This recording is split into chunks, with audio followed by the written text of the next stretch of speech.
Quiero que en esta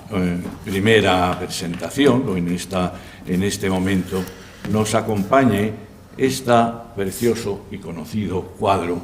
pintado por el Tiziano,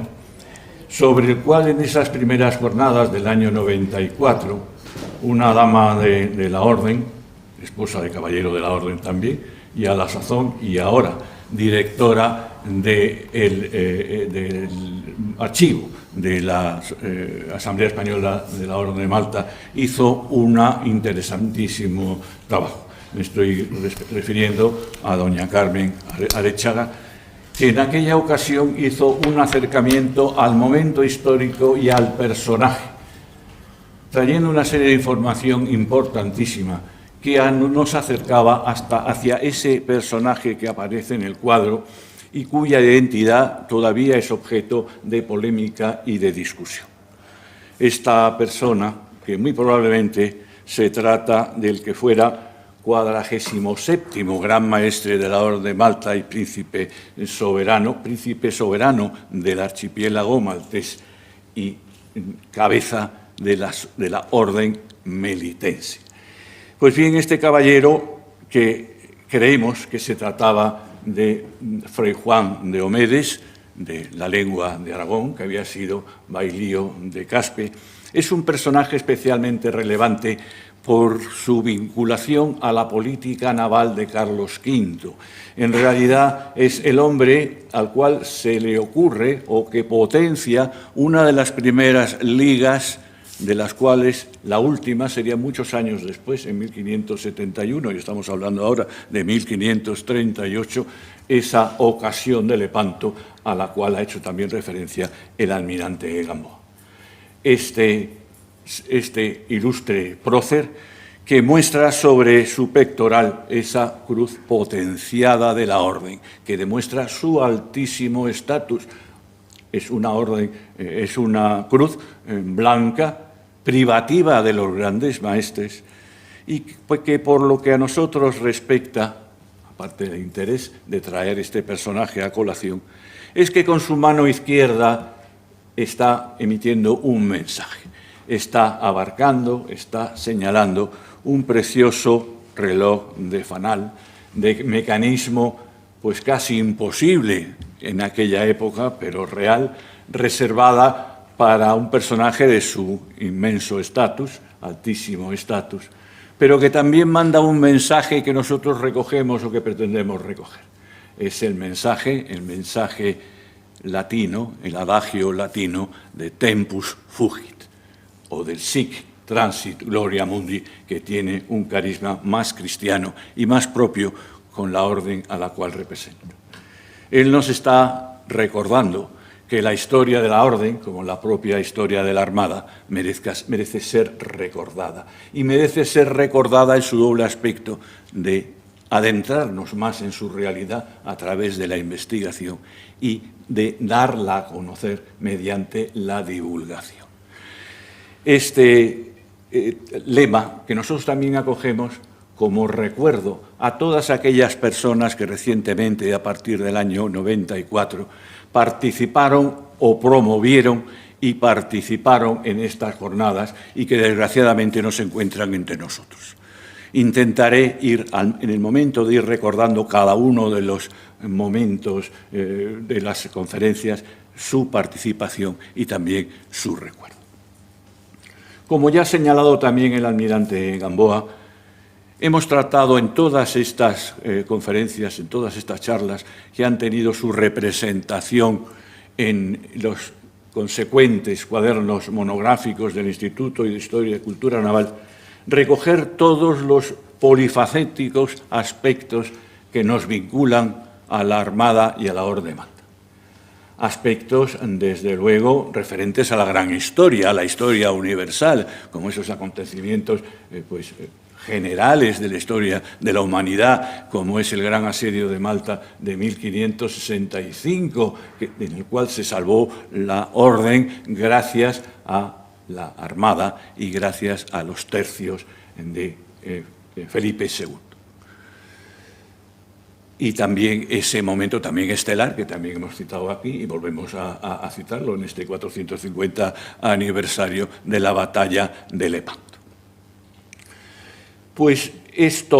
esta gran historia universal se ha visto reforzada por esta otra historia menor, historia pequeña, que de alguna forma la Orden de Malta se reservaba para sí y que era necesario darla a conocer a través de todas aquellas noticias, en aquellas antiguas gacetas, también en la Gaceta de Madrid española, que recogía todas estas noticias recibidas de la Valeta, de todas estas intervenciones, encuentros con el enemigo, generalmente berberisco, y también otros aspectos inevitablemente hospitalarios, aspectos inevitables en nuestro carisma hospitalario, aspectos artísticos como este que se ha señalado del cuadro del Tiziano, y aspectos que también ha señalado el almirante Gamboa, biográficos de tantos marinos que tuvieron dos lealtades, pero dos lealtades que no sufrieron ninguna incompatibilidad, porque compartían los mismos ideales, incluso la misma política mediterránea que los reyes de España. En mayo de 1994, y bajo el impulso de una persona que para nosotros es la base de toda la investigación que a raíz de entonces se hizo, el contraalmirante don José Ignacio González Ayer y Hierro, de felicísima memoria. Gracias a su iniciativa, y a la iniciativa también del entonces rector magnífico de la Universidad de Madrid, don Gustavo Villapalos Salas, que a la sazón y en consideración a tal era la cabeza también de la cual dependía el Instituto Complutense de la Orden de Malta, al que yo tuve el honor de servir, y también a la Asamblea Española de la Orden de Malta, presidida por entonces por el marqués de Campo Real. Pues bien, recuerdo que en el patio A, en un magnífico escenario del patio A del Museo Naval, se montó una mesa con un tapiz de color rojo, el rojo melitense, y bajo la presidencia de una bandera como la que ahora vemos, de esa cruz octogonal blanca sobre fondo rojo, que es auténtico un trofeo. No es un trofeo, sino siempre una reliquia que conserva el Museo Naval también entre sus fondos. Y enfrente de esa mesa lucía, y sigue luciendo en el mismo lugar, lo que nosotros denominamos el pendón de Fernán Núñez, que no es otra cosa que es un gigantesco vexilo, bordado y forrado de raso también rojo sobre un trofeo de la batalla de Lepanto, una vela que se repartió después de la batalla entre los capitanes que más se habían empeñado en ella, en este caso el señor de Fernán Núñez, entonces señor de Fernán Núñez. Esa gran casa de España seguiría sirviendo al reino como condes de Fernán Núñez después y como duques de Fernán Núñez finalmente. Pues bien, en este precioso reliquia, en este precioso repostero, vemos como en el lado izquierdo aparece un Santiago con unas características muy particulares. No es un Santiago Matamoros habitual, el Santiago de los caballeros medievales en tierras de la Reconquista española, sino que es un Santiago mataturcos, porque es la representación de un abogado que pasa de la tierra al mar, el mar en el que desgraciadamente domina el turco. Porque, como también se ha señalado, la Orden de Malta siempre ha estado involucrada en ese iter sancti Jacobi, tanto desde su carácter militar, en la protección de tantos puestos fortificados, como en la propia hospitalidad del camino. Y esta vinculación ha originado bastante recientemente una nueva tradición que celebro de todo corazón y que tuvo lugar por primera vez y recientemente, por lo tanto, durante el mandato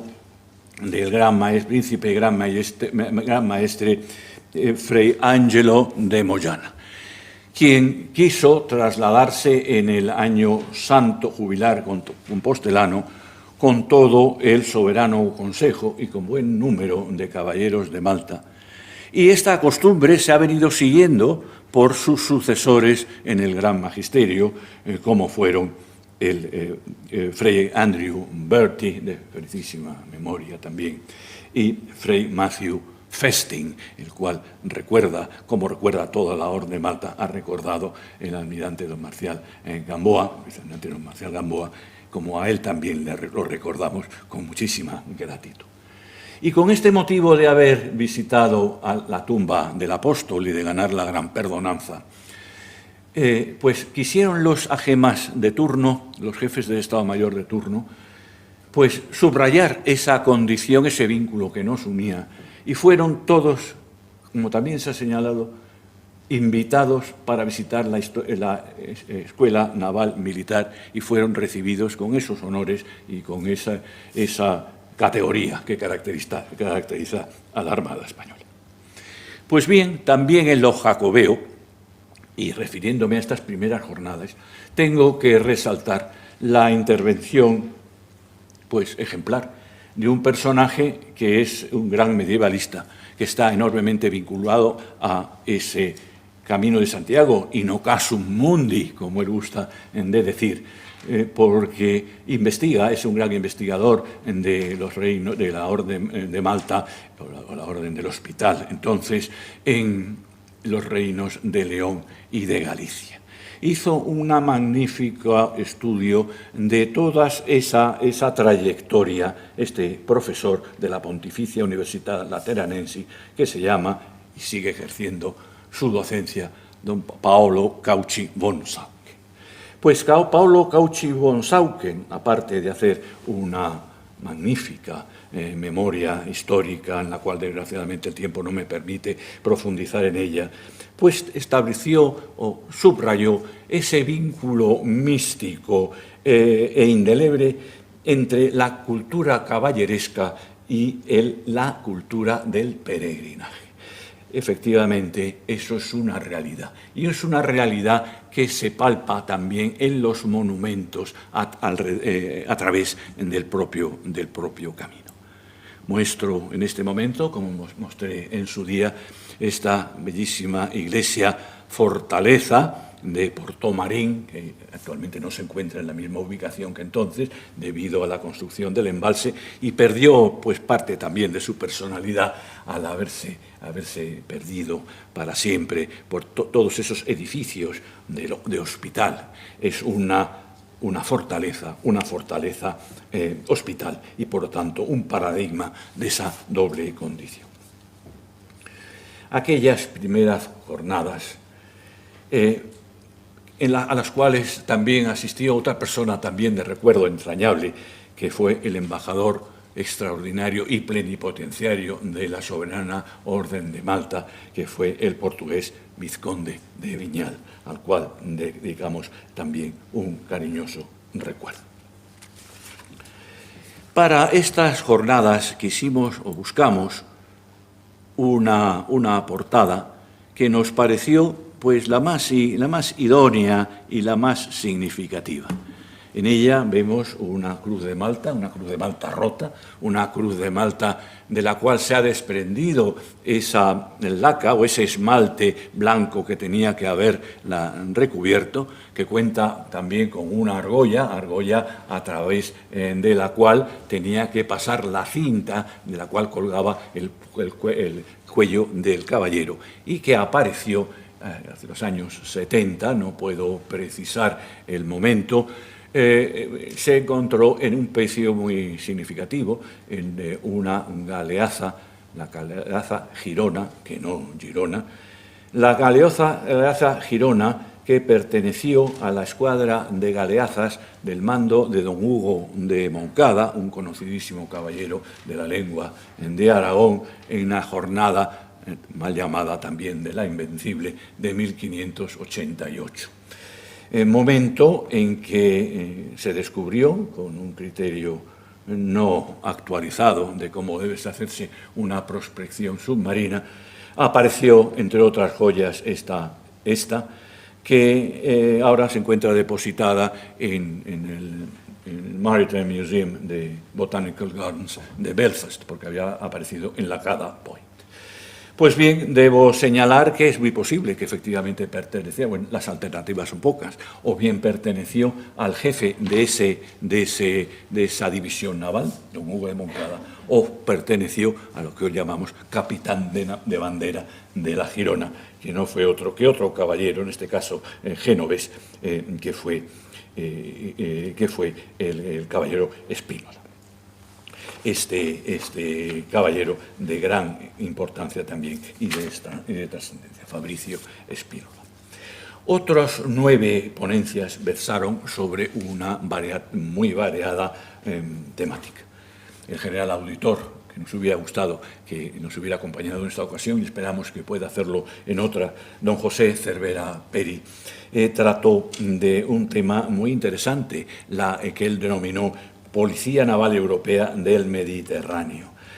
durante un periodo que, como también se ha señalado, que la historia corre pareja con la de España hasta cierto punto y la orden declina en el momento que también empieza a oscurecerse también la historia dieciochesca de finales del 18, también española. Curiosamente, otro capitán de fragata entonces, capitán de navío del cuerpo de máquinas, don Antonio de la Vega,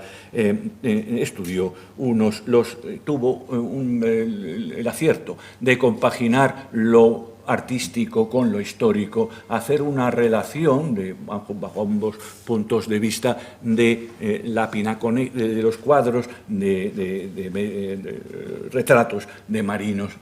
pertenecientes al Museo Naval y llegando a una consecuencia muy curiosa, y es que prácticamente todos eran de tierra adentro. Lo cual,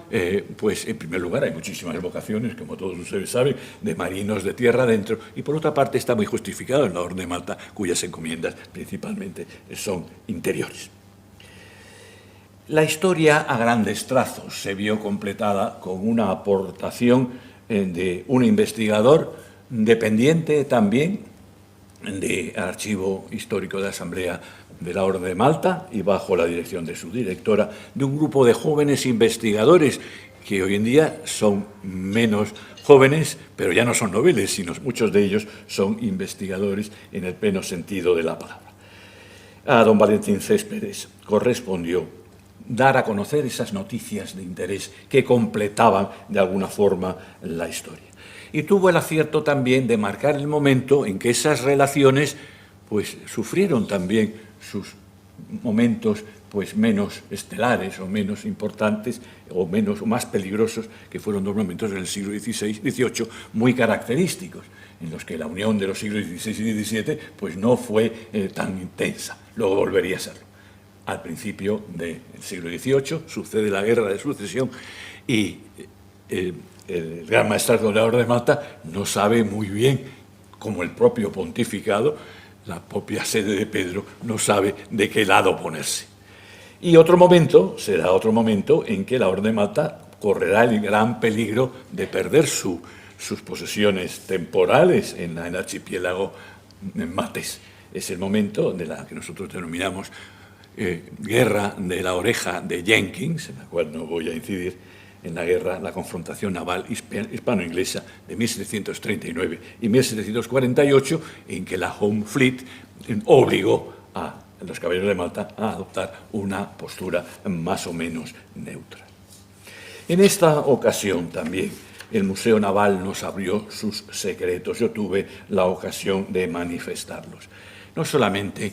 documentalmente, desde luego, pero no solamente de los manuscritos, sino también respecto a esos que de alguna forma también son manuscritos y desde luego son documentos, que es su gran riqueza cartográfica. Respecto al valor documental del archivo del Museo Naval, pues es evidente, no solamente respecto a los expedientes personales de caballeros, que naturalmente es una fuente inagotable desde el primer momento en que se publicaron, pues de información genealógica, de información nobiliaria y de información heráldica de primera magnitud, porque muchos de estos expedientes llevan consigo unos bellísimos escudos de armas. También esa relación epistolar que puede parecer sorprendente entre dos personajes de primera magnitud del siglo XVIII, como es el gran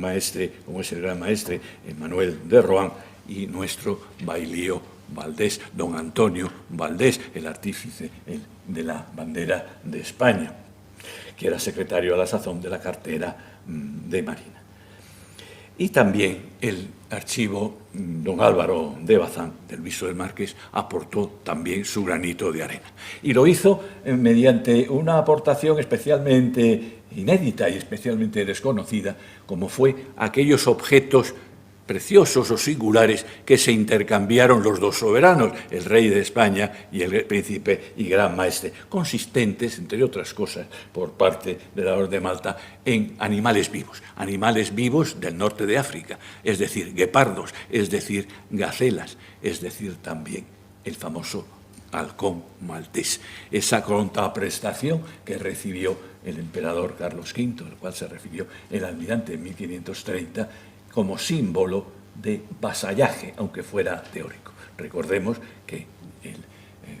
las islas pertenecían al feudo del reino de Nápoles, y Nápoles era pertenencia de la monarquía hispánica encarnada a la sazón por Carlos V. Por lo que respecta a este obsequio que se celebró el Día de Todos los Santos, tengo que añadir otra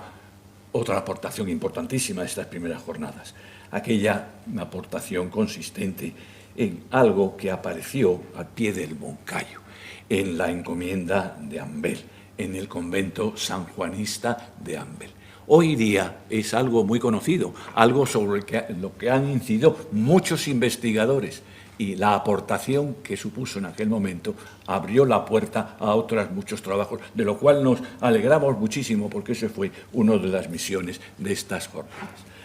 Fue en aquel momento cuando el entonces teniente coronel de Sanidad actual, coronel don Manuel Gracia Rivas, mostró unos graffiti singulares que aparecieron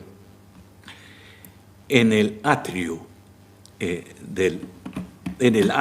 de este convento de Ambel.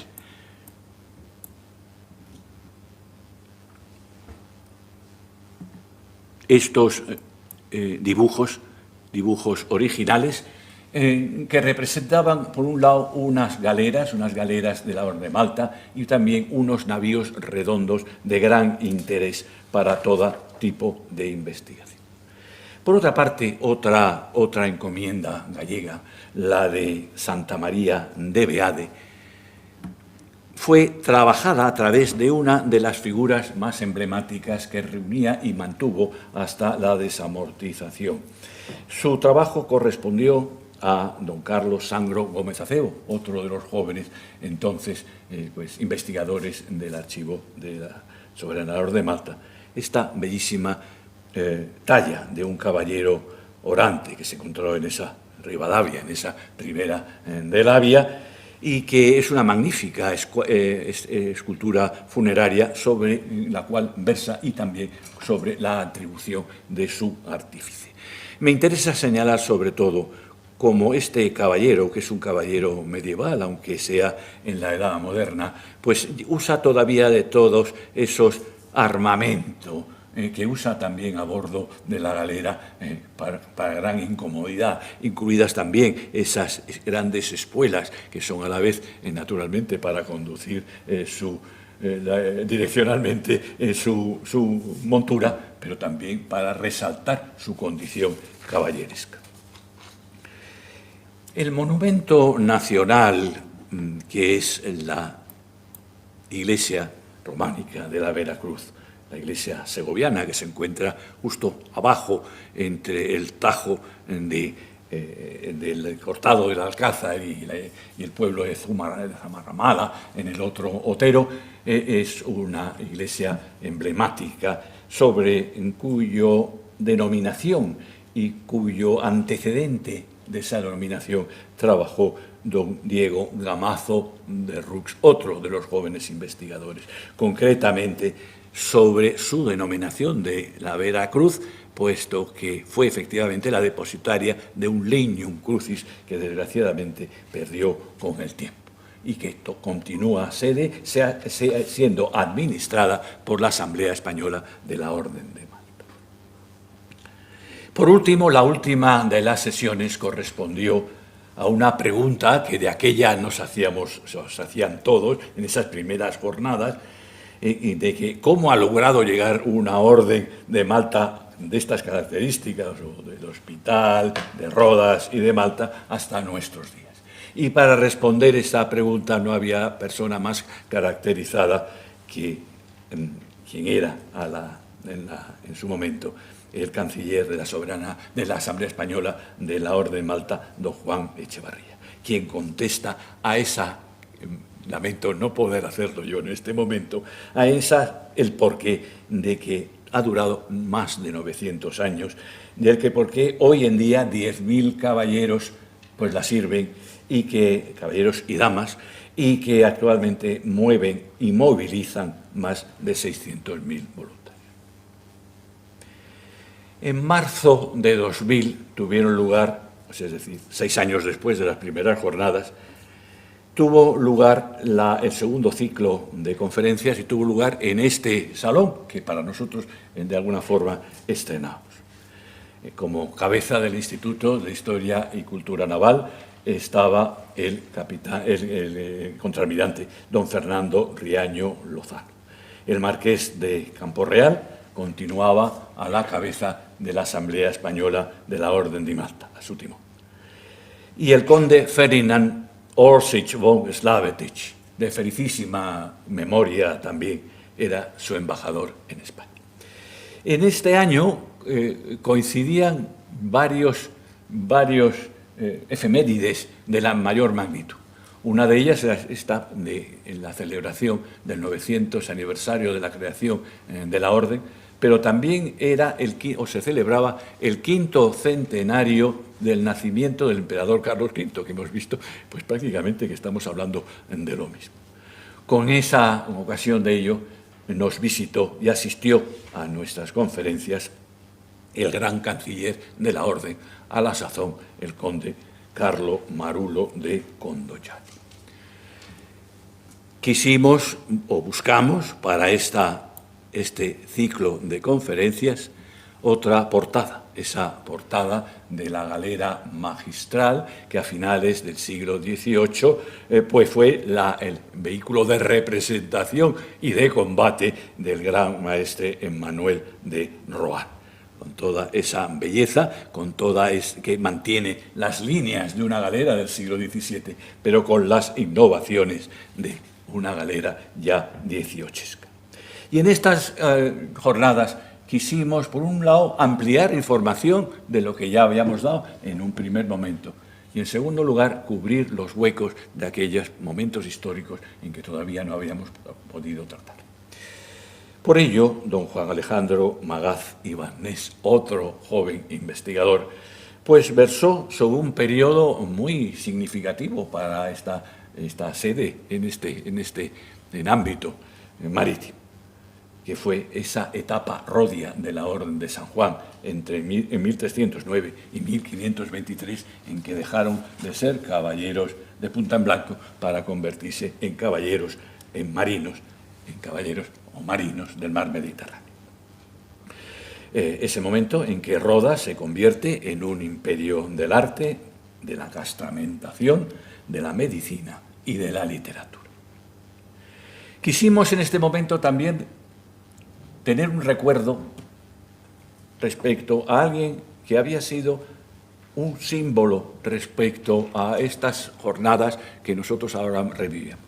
Me estoy refiriendo al coronel de Intendencia de la Armada, don Jaime Salvá, que en 1944 había publicado una historia compartida de la Orden de Malta y el Reino de España que nos interesaba subrayar. En este sentido, pues hasta 4 ponencias, basándose en el trabajo de don Jaime Salvá, pues ampliaron, interpretaron y aportaron nuestros historiadores. Don Valentín Céspedes y Aréchaga, que continuó ayudando en estas jornadas, habló de algo muy interesante como fue el agradecimiento, la manifestación del agradecimiento del emperador Carlos V en forma de privilegios y de exenciones a la ayuda que le había prestado la Orden de Malta.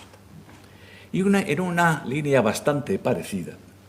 don Daniel Carrillo de Albornoz y Alonso, otro joven investigador más, seguimos teniendo esa magnífica cantera de investigadores, pues versó sobre algo que hoy día puede parecer un poco absurdo, pero que no lo era en absoluto. Era de la primera importancia en los siglos XVI y XVII y aún en el XVIII. La precedencia, los honores que merecía tanto la galera magistral como el estandarte de la propia orden. De la galera magistral en las ocasiones en que tenían que colaborar en empresas comunes o en las ocasiones en que se producía un encuentro en la mar. El general auditor don José de Cervera Peri también colaboró con estas jornadas y lo hizo respecto a esa gran efeméride que fue el asedio de 1565 de las ciudades de Malta, de las ciudades que luego se unirían en una sola, y lo hizo a través de dos personajes concretos, de manera que fue una forma de ver la historia, la gran historia, a través de una biografía enormemente interesante y enormemente desconocida, a través de dos comendadores de la orden, que fueron don Pedro y don Melchor de Montserrat, también de la lengua de Aragón. Y dentro también de este elogio hecho a la labor de don Jaime Salvá, don Carlos Morenés, marqués de Borgueto, narró una etapa desconocida, muy poco, por lo menos muy poco conocida y muy interesante de ser subrayada, sobre todo en este momento que estamos celebrando los antecedentes también de Lepanto. Es ese periodo existente entre el gran sitio de 1565 y 1571. Es un momento en que la Orden de Malta pues, sufre una enorme crisis, acaba de triunfar contra el otomano, pero está completamente sin apoyo a ninguno, con la flota desaparecida y sin medios de subsistencia ninguno, y encima ha tenido un problema tremendo, que las pocas galeras que quedaban han sido sorprendidas, las galeras del comendador San Clemente, y se pierden en alta mar. En aquel momento también alguien especialmente relevante y digno de ser recordado, el profesor Patrick Williams de Portsmouth, compañero mío de la Royal Historical Society, es probablemente uno de los hispanistas que mejor ha sabido comprender la historia de España en dos reinados concretos, de los dos Felipes menores, Felipe III y Felipe IV. Hizo un análisis de la historia o de la política de Felipe III a través de uno de los personajes más interesantes de la orden, don Diego Brochero de Anaya, gran marino y también un personaje relevantísimo en la orden, que fue bailío de Lora, una bailía que le permitió enriquecerse, porque la bailía tenía ese derecho de transporte por el Guadalquivir, de barcaje de un lado a otro del Guadalquivir, y que luego sería gran prior de Castilla. A mí me tocó versar sobre las innovaciones del siglo XVIII, tanto en el aspecto de táctica náutica como en aspectos náuticos. Es un momento en el cual, y por primera vez, coexisten en la Orden de San Juan dos instituciones que cumplen misiones diferentes, dos tipos de unidades flotantes a flote, que son las galeras, las tradicionales galeras, adecuadas naturalmente al periodo del siglo XVIII, pero también aparecen los navíos. Y aparecen los navíos en un momento muy temprano, prácticamente a principios del siglo. Ya se habla en los documentos que yo tuve ocasión de comprobar en la National Library de Valetta, por cierto, que espero que para algún otro investigador que quiera ir de aquella, pues desgraciadamente los fondos no estaban, por supuesto, informatizados en absoluto, pero ni siquiera inventariados. Es el momento que la orden dispone de quadro podrosi vaselli, y lo digo en italiano, porque todos estos fondos, la mayoría, que no sean los antiguos, que están en latín, están en italiano. Y es el momento en que surgen las primeras ordenaciones, las primeras ordenanzas navales, la Congregazioni dei Vaselli. Como representación he traído a un capitán de galera y a un capitán de navío, de uniforme muy parecido, excepto por las vueltas de la casaca, que son diferentes. Y como consecuencia de estos contactos tuvieron lugar algo que es muy interesante para aquellos que siguen interesados en la investigación de la orden, que fue la publicación como un cuaderno monográfico más, en este caso de la revista también de Historia Naval, sobre los fondos, esos fondos documentales de la Orden de San Juan en el archivo del Museo Naval, de los que tuve yo ocasión de hablar en las primeras jornadas. Y por fin, en marzo de 2011, tuvieron lugar las terceras jornadas, después de haber contribuido con unas otras que tuvieron lugar en Santiago de Compostela y que tuvo el acierto y la generosidad de llevar a cabo un caballero de la Orden de Malta, el profesor Pardo de Guevara, en Santiago de Compostela.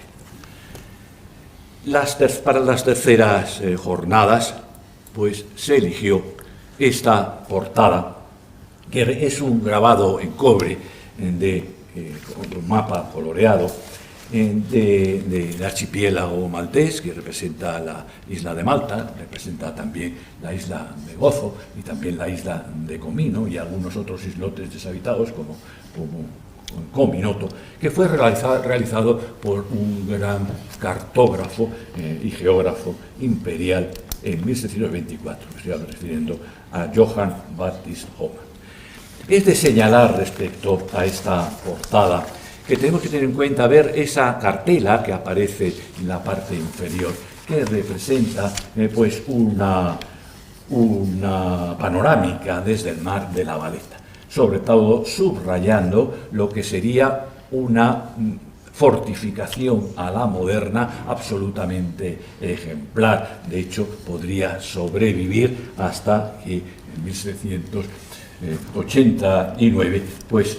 Napoleón se dirigiera, perdón, 1798, Napoleón conquistara la isla. Esta preciosa vista, en la cual aparece también Castel Sant'Angelo, que actualmente es la sede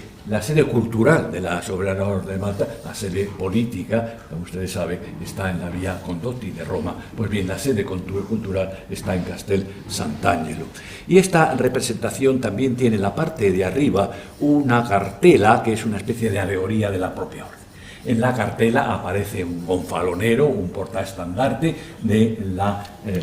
el estandarte de la orden, que es la cruz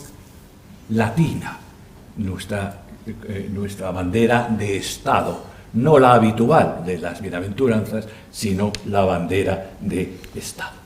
De aquella, el contraalmirante don Gonzalo Rodríguez González Ayer, director del Instituto de Historia y Cultura Naval, y el embajador extraordinario y plenipotenciario don Jean-Marie Mussy, que actualmente sigue ejerciendo para suerte para todos y también por el bien de la orden, juntamente con el presidente de la Asamblea, el conde de Orgaz. Tuvimos ocasión de reunirnos otra vez en este local, en el cual el director del instituto subrayó algo muy importante que hasta entonces no habíamos contemplado menos, y era no solamente la proyección mediterránea de la Orden de Malta, sino también la proyección americana, gracias naturalmente a España. Subrayó también, y no quiero dejar de decirlo, don Gonzalo Rodríguez Ayer, respecto a esa bandera octogonal, algo que encontré muy hermoso y muy digno de ser reseñado.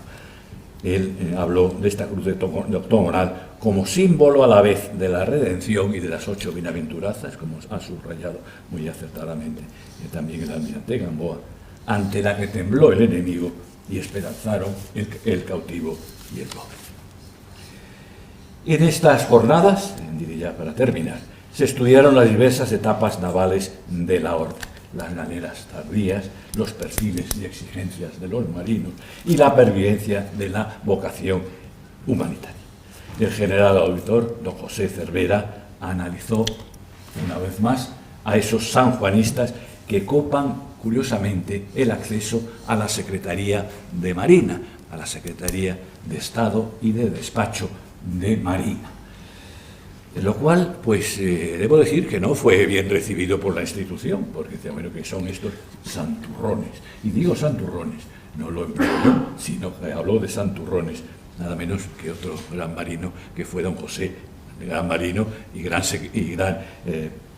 censor de la Academia de Historia, que fue don José de Vargas Ponce. Y don José de Vargas Ponce hablaba de estos santurrones porque coparon durante bastante tiempo Ensenada, Julián de Arriaga, Antonio Valdés y Francisco Gil de Taboada y Lemos esa secretaría. Y efectivamente eran gente religiosa, eran célibes y eran castos, lo que no siempre tiene por qué coincidir. Eran austeros, con la excepción del rumboso Ensenada, eran eficaces, eran esclavos del deber. Sus semblanzas de marinos del siglo XVIII a cargo de general Cervera pues fueron muy interesantes, subrayando esa condición que tuvieron todos de gentes de la Ilustración, gentes que tanto en lo político, en lo científico y también en lo intelectual. Él quiso también añadir la biografía o algo a la biografía de don Jorge Juan, algo inédito a la biografía de don Jorge Juan. Y entonces tuvimos ocasión de mostrar este retrato que se exhibe en el Palacio Magistral, este que he señalado David Condotti, que representa a ese gran maestre portugués, Fray Antonio Manuel de Villena, y que aparece que tiene a derecha e izquierda pues a dos pajecillos. Pues bien, el pajecillo de la izquierda, ese moreno, es probablemente don Jorge Juan. Don Jorge Juan en un momento en que todavía no ha corrido caravanas, todavía no ha ejercido el noviciado obligado de la orden y, por supuesto, todavía no había ingresado en la Real Compañía de Caballeros Guardiamarinas.